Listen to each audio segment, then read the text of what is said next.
I'm Anil Kumar, and here is a communication question for you. We are looking into domain of restricted functions. The question here is, can domain of a rational function be all real numbers? Can domain of a rational function be all real numbers? Think about it, pause the video, and then look into my suggestions. Now let's look into rational functions as such. Let us say r of x is a rational function. It is defined normally as ratio of two polynomials. Let's say p of x over q of x, where q of x is not equal to 0, right? So that is a rational function, and from the very basic definition we see that there is a restriction. Denominator cannot be equal to 0, and that leads to restrictions. Correct? Now the question is,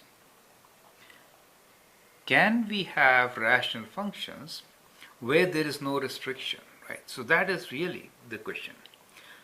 Correct? So I hope you get the idea now. There could be many functions. So the answer is big yes, right? So it is yes.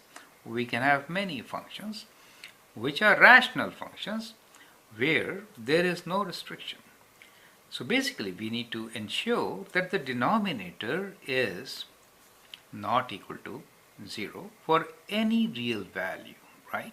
So if you ensure that, then you can always have a rational function where the domain is all real numbers. Let me give you examples.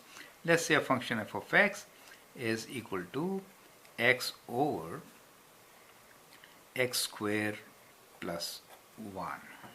Now in this particular function you can clearly see that the denominator is always greater than 1. It is never 0, right? So here there is no restriction. So we have x belongs to real numbers, you see?